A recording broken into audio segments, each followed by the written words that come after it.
What is up, peeps, and welcome back to our series, Unreal Creations. If you guys missed this, recently we partnered up with Epic Games, and super thankful. I've been showing off indie devs for quite some time over on Twitter, so actually getting this series with them really touches a special place in my heart. We sit down with UEFN and Fortnite creators making maps and games on that platform, so if you guys know of any, our DMs are always open. This time around, I sat down with the maker of a game called High Garden Sanatorium, where you play as a reporter and you search through an insane asylum for clues until an inconclusive end I won't tell you more about. And so for this episode, I sat down with the maker, Paul, who has spent a lot of time on this game. We hope you guys all enjoy, and here's what he had to say.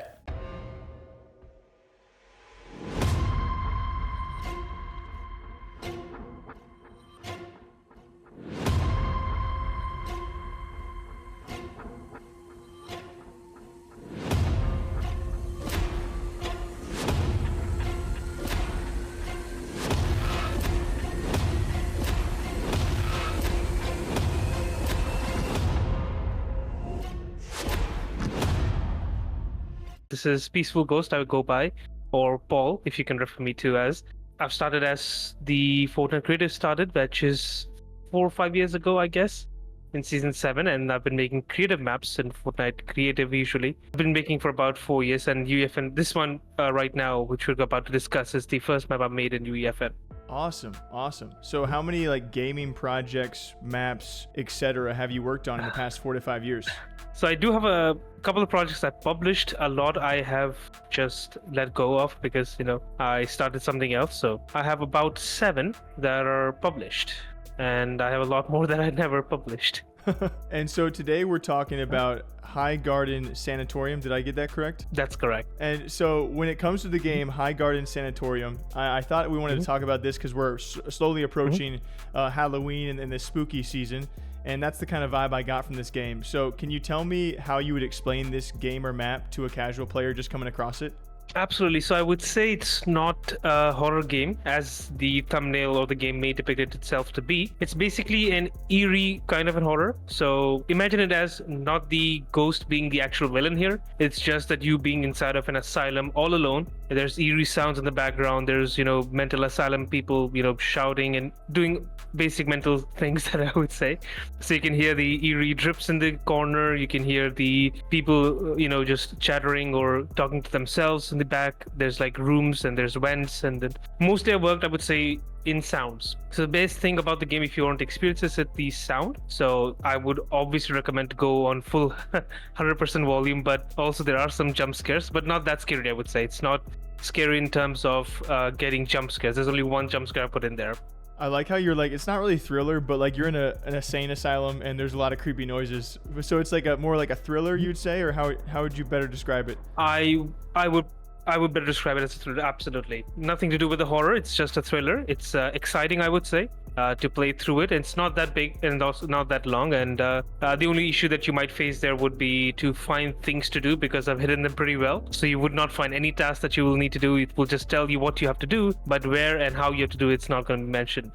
Okay, so what is the overall goal of this game when someone drops in? What are you set there to do? Technically, based on a story I made this game, you are simply a reporter. According to the story that I wanted to depict here, this is a asylum that is out of use. It's been shut down. Nobody knows why, and it's been taken over by some corporation that basically did some experiments. So your task is to simply go in, explore things, what happened there, why it happened, and get evidence. So if you go along the game, you'll find some things that you can collect. There's pieces of information, there's tools, there's things that you can find and which will help you better understand the story. And that's the end goal, is simply to collect and escape. There's nothing as of a fight or something like that. You just simply go in, explore the stuff, and get out with a twist of spooky zombie roaming about as you go about exploring. And how long did it take to get this map published? I would say about 5 to 6 months on and off. I would say on and off actually, because I have had a lot of times thought of simply quitting and not continuing with this map because there's a lot of issues in UEFN right now. There's a lot of sound bugs, there's a lot of crashing issues, a lot of workarounds that you had to do, performance mode updates that you had to make.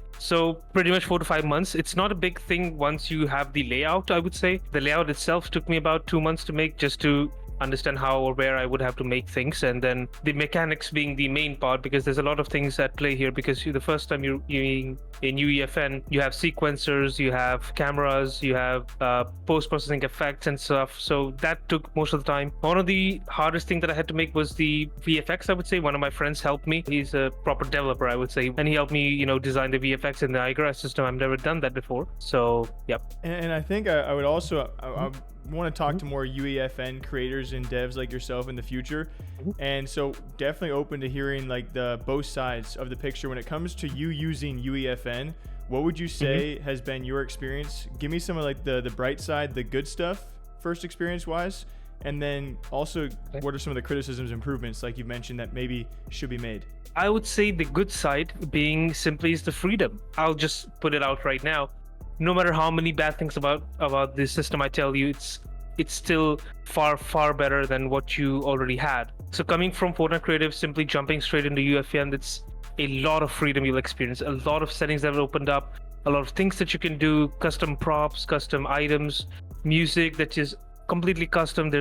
I would say there's absolutely no restriction that you have on things that you can do inside here. The only restriction being that the system itself cannot handle, which brings me over to the cons. I would say like some of the things like audio systems, I would say, is very limited. I have a blog post. I think it was created by Vert Andrew. I've also updated the system and I'm notified the Epic team about the same. So the audio system is very bleak, I would say. The amount of options you have is very little, I would say. Simply to loop things, to increase the volume, or to randomize the audio. But as compared to Unreal Engine 5, which is completely, which UEFN is based out of, you have the options for echoes, you have options for advanced, hearings. Like if you go from a certain distance, the volume goes away, the attenuation options, most stuff like that. And I specifically focus on audio because that's what I had difficulty making in this game, because my game entirely is based on the audio itself. But overall, I would say UEFN far better. The character models that you can get, the custom bosses that you can make, the sequences that you can make, the camera angles that you can make. One of the best things I would say is the blocking volume. I would say that's the one of the main thing that I'm using in the game.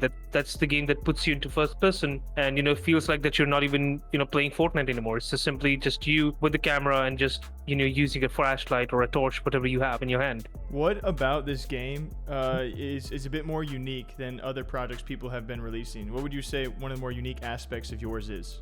So I would say one thing that I've always tried doing in Fortnite Creative itself, not in UEFN, is to make it clean and simple. I would say more of a immersive experience type. So I did mention it earlier. So if you, in this game, most of the things that I've focused on, in anything that is interactable or anything that the player is supposed to interact with, is simply a button. So in terms of Fortnite, there's a button device that you can use to interact with things. I've used custom meshes for every single button. I've animated those buttons, I've changed the buttons. So simply, let's say if a person is going through a hallway and there are certain things that you can interact with. Usually there's just a floating option to click and then you just click on it and then something happens. But over here, the item itself being a button, you will see that it's going to glow up. It's going to show you that this is something that you can interact with. Everything is highlighted. Even in Fortnite Battle Royale, if there's a battle pass mission you have to do, there's the highlighted object that tells you, yes, this is something that you need to interact with. So I would say simplicity is what I've aimed here. You will not find anything that is out of the place. Everything will be completely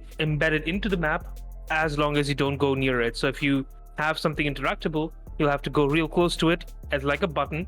Then you will be able to see, yes, this is something that I can interact with. So that's how I was able to hide stuff properly to the game and made it a bit difficult so that people have to explore more.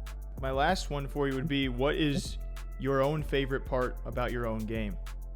Well, that's the best part, I would say. So about this game, I would say the immersive first-person experience that I just discussed here. Again, coming from Fortnite, you only were able to make third-person games. You can make shooter games, you can make RPG games and stuff, or you can make a death run game. However, going from that to first person, if I may say, I've seen a lot of development. Creators like Nevity, I've seen Vert Andrew. People are making first-person game because that is the best thing that you can do right now with this system, because it immerses you completely into it. Nothing seen before. And if someone were to tell me 4 years ago that this is Fortnite, I would not have expected this answer. So definitely this is the best thing that I've done so far. Then on point of that, I would say the post-processing effects that I was able to create with this game. So the color correction that you can have, the tone of the game that you can change simply by changing the temperature. Like if you can make it a cooler temperature, you can make a warmer temperature, stuff I've selected Warmer specifically for this game. So the immersiveness with the first experience mode and the VFX, I would say, the post-processing VFX systems,